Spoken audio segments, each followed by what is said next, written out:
నమస్తే అండి, ఎలా ఉన్నారు అందరూ? బాగున్నారా? నేనైతే బాగున్నానండి.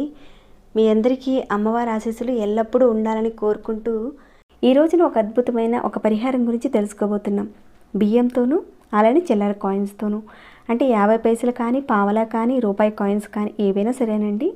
వాటితో ఈరోజు మనం ధనం రావడానికి, అదృష్టం కలిసి రావడానికి, ఇంకా మన మీద చెడు దృష్టి అనేది లేకుండా ఉండడానికి, 4 దిక్కుల నుంచి మనకు ధనం రావడానికి, యూనివర్సిటీ నుంచి మనకు ప్రాకృతికమైన శక్తి రావడానికని ఒక పరిహారాన్ని అయితే చెప్పబోతున్నానండి. ఇక్కడ పూర్వం రోజుల్లో ఇలాంటి పరిహారాలని, అంటే చిన్న చిన్న పరిహారాలని వాళ్ళు ఎక్కువగా చేసేవారు. అందులో భాగంగా నేను చాలా వరకు మన ఛానల్లో పరిహారాలు చాలా చెప్పానండి. అవి ఎంతటి ఫలితాలు వస్తాయో అంతే ఫలితాన్నిచ్చే పరిహారం ఇది. అంటే చెప్పిన వాటిలో నుంచి కొందరు చేసుకోవచ్చు, కొందరు చేయలేని పరిస్థితి ఉంటుంది. కాబట్టి మీకు కుదిరితే ఈ పరిహారాన్ని తప్పకుండా ప్రయత్నించేయండి. లేదా మన ఛానల్లో చెప్పుకున్న ఆ పరిహారాల్లో నుంచి మీరు చేయగలిగే వీలుంటే తప్పకుండా ప్రయత్నం చేయండి. ఇక ఈ వీడియోని అయితే స్కిప్ చేయకుండా ఎండింగ్ వరకు చూడండి. పరిహారాల విషయాల్లో ఎక్కడ కూడా మీరు స్కిప్ చేయకుండా కరెక్ట్గా చూసి ఫాలో అయితేనే మంచి ఫలితాలు ఉంటాయండి. అలా కాక మీరు స్కిప్ చేసుకుంటూ లాగేసుకుంటూ వెళితే సగం అర్థమయ్యి సగం అర్థం కాక మళ్ళీ నన్ను అడగడం, మళ్ళీ కన్ఫ్యూషన్ అయిపోతారు. కాబట్టి మీరు పూర్తిగా పరిహారాన్ని అయితే చూసి ప్రయత్నం చేయండి. ఇంకా ఇలాంటి మంచి కంటెంట్స్ ఉన్న వీడియోస్కి లైక్ చేయడం మాత్రం మర్చిపోకండి. మీరు ఇచ్చే ఒక లైక్ వల్ల యూట్యూబ్ అనేది రికమెండేషన్ చేస్తుంది 10 మందికి. అవతల వాళ్ళకి కూడా మీరు ఒక హెల్ప్ ఇచ్చిన వారు అవుతారు. ఇలాంటి ఎన్నో మంచి వీడియోస్ని మీ ముందుకు తీసుకొచ్చిన నాకు ఇంకా మోటివేషన్ ఇచ్చిన వారు కూడా అవుతారండి. కాబట్టి ఒక చిన్న లైక్ ఇవ్వడం మర్చిపోకండి. ఇక సబ్స్క్రైబ్ కాని వారు ఎవరైనా ఉంటే మన ఛానల్ సబ్స్క్రైబ్ చేసుకుని బెల్ ఐకాన్ తప్పకుండా ఆల్ అనే ఆప్షన్ కూడా పెట్టుకోండి. ఇక పరిహారాన్ని అయితే ఎలా చేయాలనేది చూద్దామండి. పూర్వం రోజుల్లో ఈ పరిహారాన్ని చాలామంది చేసేవారు. అంటే అప్పట్లో వారికి పెద్ద పెద్ద బియ్యపు డ్రమ్ములు, ఇలాంటి పెద్ద పెద్ద డబ్బాలు ఉండేవండి. అంటే ఇప్పట్లో కూడా చాలామందికి ఉంటాయండి. కానీ వాళ్ళు ఏం చేసేవారంటే అలాంటి బియ్యపు డ్రమ్ముల్లో, అంటే పెద్ద పెద్ద డబ్బాల్లో చిల్లర డబ్బులు వేస్తూ ఉండేవాళ్ళు. మన పెద్దవాళ్ళు చిల్లర డబ్బులు వేసేవాళ్ళు. ఎందుకంటే పిల్లలు ఆడుకోవడానికని, కొనుక్కోవడానికని, ఏదో ఒకటి వారి అవసరం కోసమని ఆ డబ్బుల్లో నుంచి, అంటే ఆ డ్రమ్ములో ఉన్న ఆ డబ్బులను కొంత తీసి పిల్లలకి ఇస్తూ ఉండేవాళ్ళు. కానీ అప్పట్లో అయితే మనకైతే తెలియదు. కానీ కంపల్సరీగా బియ్యపు డబ్బాల్లో చిన్న చిన్నవి, అంటే 5 రూపాయలు కానీ, 10 రూపాయలు కానీ, ఏవైనా 10 పైసలు కానీ, ఇలాంటివి ఎక్కువగా అవసరం కోసం దాచుకునే వాళ్ళేమోనని మనం అనుకునేవాళ్ళం అప్పట్లో. కానీ నిజం చెప్పాలంటే ఇక్కడ బియ్యానికైతే ఒక అద్భుతమైన శక్తి ఉంటుందండి. బియ్యాన్ని మనం అనేక రకాలుగా వాడుతూ ఉంటాం. ఒక మనిషి జీవితంలో అనేక రకాలుగా వాడుతూ ఉంటాం. బియ్యానికి ధనాన్ని ఆకర్షించే ఒక శక్తి ఉంటుందన్నమాట. ఇక్కడ జనకోశ నుంచి, కనుదిష్టి నుంచి రక్షించే శక్తి అనేది బియ్యంకి ఉంటుంది. కాబట్టి ఈ రోజుల్లో డబ్బాలో డబ్బులు వేసే పరిస్థితి లేదు. కాబట్టి ఈ చిన్న విధానం చేయండి, ఖచ్చితంగా ధనం వచ్చి తీరుతుంది. చాలామంది అదృష్టం కలిసి రావటం లేదండి, అదృష్టం కావాలి, ధనం 4 వైపుల నుంచి, అంటే ఏదో ఒక మార్గం ద్వారా, అంటే మేము కష్టపడి పని చేస్తున్నాం కానీ డబ్బులు రావటం లేదు. అలాంటి వారు ఈ పరిహారాన్ని చేయడం వల్ల సైడ్ బై సైడ్ మీకు ధనం మెల్లమెల్లగా రావడానికి అవకాశం ఉంటుందండి. అంటే మీరు ఒక 4 రకాల పనులు చేస్తున్నారు. ఒక చిన్న బడ్డీ కొట్టు కానీ, లేదంటే ఏదైనా ఒక వ్యాపారం చేస్తున్నారు. అలానే సైడ్ బై సైడ్ మీరు ఆన్లైన్ వ్యాపారం చేస్తున్నారు. ఇంకా ఏదో ఒకటి ట్యాక్సీ నడిపి దాని నుంచి డబ్బులు సంపాదిస్తున్నారు. ఇలా మీరు 4 వైపులు, అంటే మీకు నచ్చిన విధంగా 4 వైపులు కావచ్చు, 2 విధాలుగా కావచ్చు, మీరు డబ్బులు సంపాదించే మార్గాలు చూసుకున్నారు. కానీ కష్టపడుతున్నారు. వాటిల్లో అయితే లాభాలు అయితే రావటం లేదు. చేతిలో సరైన విధంగా పైసా మిగలటం లేదు. అప్పుడు ఈ పరిహారాన్ని మీరు చేసుకోండి. మనస్ఫూర్తిగా నమ్మి విశ్వాసంతో చేసినట్లయితే ఖచ్చితంగా మీకు ఈ పరిహారం పనిచేస్తుందండి. ఎందుకంటే ఇది ఒక సిద్ధి ఉపాయం. మరి ఎలా చేయాలనేది చెప్తానండి. ఇక్కడ మీరు ప్రతిరోజు రెగ్యులర్గా వాడుకునే బియ్యాన్ని తీసుకోండి. అలానే కొన్ని చిల్లర కాయిన్స్ని తీసుకోండి. అవి ఏవైనా పర్వాలేదండి. 5 రూపాయలు కానీ, 2 రూపాయలు కానీ, అంటే ఇక్కడ ఒకటే నెంబర్ తీసుకోవాల్సిన అవసరం లేదండి.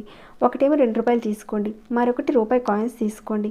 అలానే ఇలాంటి రాగి కాయిన్స్ మీ అందరికీ తెలిసే ఉంటాయి కదండి. ఒకప్పుడు అణాలు ఉండేవి, అంటే కన్నాలతో ఉండేవి. అవైనా అంటే మీ అందరికీ చాలా వరకు తెలిసే ఉంటాయి. అలాంటివి అవి ఉన్నా కానీ మీరు తీసుకోండి. అలానే ఇలాంటి 20 రూపాయి కాయిన్స్ ఉన్నా కానీ తీసుకోండి. మీరు ముందైతే ఒక గిన్నె తీసుకోండి. దాంట్లో ఒక కాపర్ కాయిన్ కానీ, ఒక రూపాయి బిళ్ళను కానీ, లేదంటే ఒక 20 రూపాయల బిళ్ళను కానీ పెట్టండి. తర్వాత కొద్దిగా బియ్యం పోయండి. మళ్ళీ ఒక 2 రూపాయల కాయిన్స్ పెట్టండి. అంటే 2 కానీ 3 కాయిన్స్ పెట్టి ఈ విధంగా బియ్యం పోస్తూ వెళ్ళండి. ఇలా బియ్యం పోయండి. తర్వాత మళ్ళీ ఒక 2 కాయిన్స్ పెట్టి బియ్యం వేయండి. మీ దగ్గర రూ. 2 నాణెం ఉంటే పెట్టి మళ్ళీ బియ్యం వేయండి. అలానే కాపర్ కాయిన్స్ ఉంటే కాపర్ కాయిన్స్ అయినా సరే పెట్టి చక్కగా బియ్యంతో నింపేసేయండి. తర్వాత ఈ గిన్నెను మీ 2 చేతులతో ఈ విధంగా పట్టుకొని మీ మనసులో అనుకోవాలి, ధన రాబడి పెరగాలి, ధనం ఎప్పుడూ నాకు రావాలి, ఏదైనా చెడు దృష్టి ఉంటే అదంతా కూడా తొలగిపోవాలి అని మనసులో అనుకోండి. మనసులో అనుకున్న తర్వాత ఈ గిన్నెను మీ ఇంట్లో అందరూ చూసే విధంగా, అంటే మీ ఇంట్లో ఉన్న కుటుంబ సభ్యులు కానీ ఎవరికైనా సరే దీనిని కనపడకుండా ఏదైనా ఒక గదిలో ఒక మూలన పెట్టాలి. అందరూ చూసే విధంగా మాత్రం పెట్టకండి, ఎవరూ చూడకుండా ఉండే విధంగా పెట్టాలి. ఇక దీని మీద ఎలాంటి మూత పెట్టనవసరం లేదండి. ఎవరికీ కనిపించకుండా ఇంట్లోని ఒక గదిలో ఒక మూలన పెట్టండి. ఆడవారైనా మగవారైనా చేయించండి. దీనికి ఎలాంటి నియమ నిబంధనలు అంటూ ఏమీ లేవండి. ఎలాంటి సందర్భంలోనే సరే పెట్టచ్చు, ఏ రోజైనా సరే పెట్టచ్చు. ఇలా పెట్టిన తర్వాత ఇక దీనిని మర్చిపోండి. మీరు పెట్టిన కొన్ని రోజులకి మీ ఇంట్లో ఆర్థిక అభివృద్ధి అనేది మెల్లమెల్లగా పెరుగుతూ వెళ్తుంది. లక్ష్మీ అమ్మవారి యొక్క కృప మీ మీద కలుగుతుంది. మీ కుటుంబ సభ్యులందరూ కష్టపడి పనిచేస్తున్న ధన రాబడి, అంటే చేస్తున్న పనికి సరైన విధంగా డబ్బులు రాకపోయినా విపరీతమైన జనాల ఏడుపుల వల్ల, కనుదృష్టి వల్ల సంపద, అంటే మీకు వచ్చే రాబడి తగ్గిపోవడము, వ్యాపారాల్లో నష్టాలు రావడం ఇలా జరుగుతుంటే మీరు దీన్ని వ్యాపార సంస్థల్లో కూడా చక్కగా చేసుకోవచ్చు. పరిహారాన్ని అక్కడైనా సరే ఏదైనా ఒక గదిలో చక్కగా ఈ రకంగా పెట్టండి. అలానే ఇంట్లో కూడా చేసుకోవచ్చండి. కానీ కనిపించకుండా మీరు ఒక మూలన పెట్టాలి. అది ఏదో ఒక గది మూలన కార్నర్లో కనిపించకుండా పెట్టాలండి. మరి దీనిని ఎప్పుడు మార్చుకోవాలని మీకు డౌట్ వస్తుంది. మీరు ఈ బియ్యాన్ని ఒక 4 రోజులు అయిన తర్వాత దీనిలో ఉన్న కాయిన్స్ అన్నింటినీ కూడా తీసేసి ఈ బియ్యాన్ని ఏదైనా ఒక పక్షులకు ఆహారంగా పెట్టేయండి.